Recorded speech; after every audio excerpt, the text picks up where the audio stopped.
13 of the fantasy baseball season, and he has a few hitters. I would look to drop this week. The first guy's Justin Upton, the Los Angeles Angels. So on the season for Upton, it's been a pretty productive season for him. 14 home runs, 32 RBIs, 40 runs scored, 3 stolen bases, a 247 batting average, and a 336 on base. So the last couple seasons, he's really been down below the Mendoza line. And in the doldrums here was Upton, but now he's been playing good this season. But now he's also on the injured list with a lower back strain, which could cost him who knows how long a time. And obviously he's an older player as well in this league, and a back injury is definitely concerning and definitely could be devastating to players' careers. And over the last couple weeks for Upton, he was producing no home runs though, 2 RBIs, a stolen base, 5 runs scored, a 310 batting average, and a 355 on base. But right now, with the uncertainty of his back injury and him not being a huge fantasy asset until the last couple weeks where he was a waiver wire pickup, right now, I don't really think Upton's a guy you have to stash on your roster, especially if you're in leagues where you only got 1 or 2 injured list spots. He's an easy drop, in my opinion. And fantasy owners, they've dropped him in 5% of fantasy leagues so far this week. So right now, I would just go out there and drop Upton. And if he does come back and tears things up once again, then you pick him up off the waiver wire if you could. But right now, I wouldn't wait for him.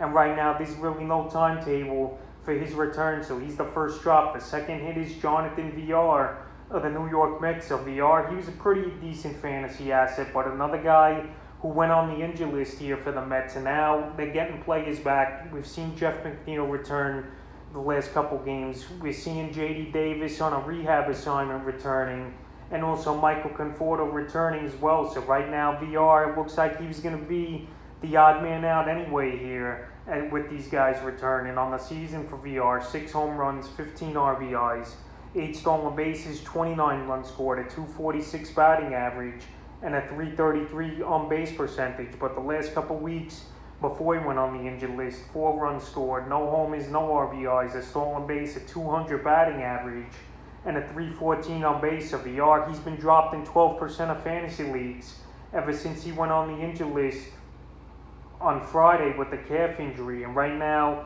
there's no timetable for his return. And even if he comes up, Villar, in a decent amount of time, I think J.D. Davis is going to have most of the reps at third base. And also Luis Guillorme has been playing good defense and been pretty productive as well with third base for the Mets. So right now, I know Villar qualifies at a lot of positions.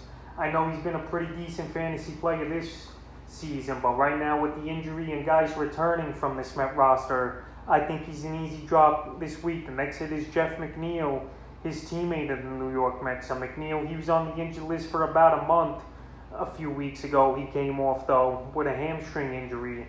And right now, Jeff McNeil, we don't know if he's going to get things going and produce this season. On the season, I know it's only 123 at-bats, but only 3 home runs, 9 RBIs, 15 runs scored, a stolen base, a 228 batting average, and a 317 on base. But the last couple weeks since he returned from injury, no home runs, 1 RBI, 2 runs scored, a 167 batting average, and a 231 on base. So the only encouraging thing for me here about McNeil is he's still a player that puts the ball in play. Only 16 strikeouts on the season in 123 at-bats. And we know he's been a 300 hitter the last couple seasons for this Met team. But right here this season, he's pressing more. He's a player that obviously he doesn't draw a lot of walks throughout his career, even though his patience have been better this season, which is good to see.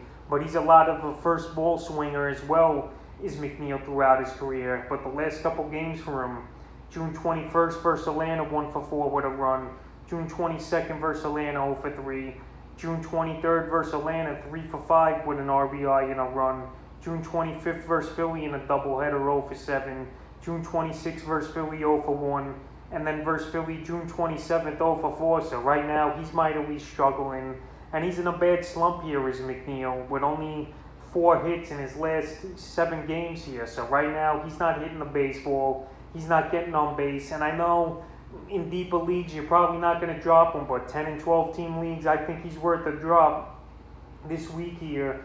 Is Jeff McNeil. The next hitter is Gavin Lux of the Los Angeles Dodgers. So their former top prospect in the system the last couple of years is Lux. And Lux, he's been a weird fantasy player the last few seasons. And here, this season, 6 home runs, 32 RBIs, 34 runs scored, 2 stolen bases, a 230 batting average, and a 312 on base. But the last couple weeks, he's struggled mightily right now. His luck, no home runs, 2 RBIs, a stolen base, 7 runs scored, a 150 batting average, and a 333 on base. So the only positive about him is that on base percentage. And Lux, we saw he was injured early in the season as well, but right now he's just not producing for this Dodger team.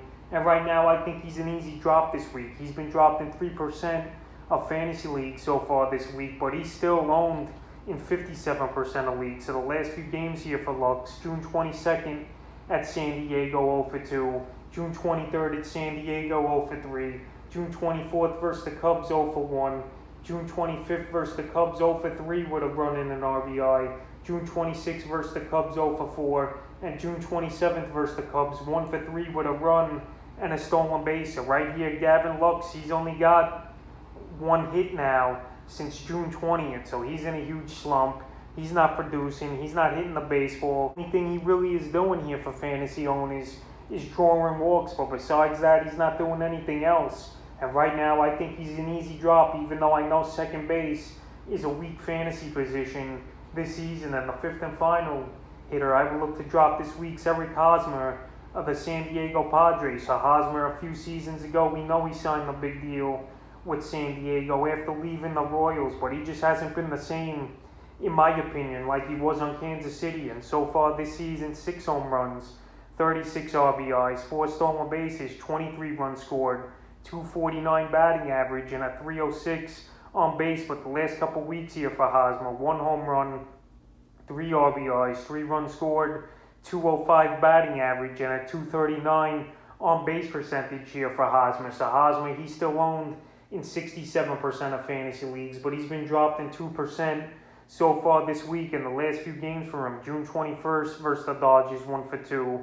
June 22nd versus the Dodgers, 1-3. June 23rd versus the Dodgers, 1-3. June 25th versus Arizona, 1-4 with a run. June 26th versus Arizona, 1-4. And June 27th versus Arizona, 0-4. So Hosmer, the only bright spot for me here for him is obviously the on base, and he's been getting hits, at least 1 a game per game. But right now, he's not driving in runs. He's not hitting the ball over the fence and hitting homers, and he's not just doing much, in my opinion, for fantasy owners. And no doubt he could get hot again and get things going. But right now, this week, I think he's a drop as Hosmer, while he's not producing much for fantasy owners. So that's a few hitters I would look to drop here in Week 13 of the fantasy baseball season.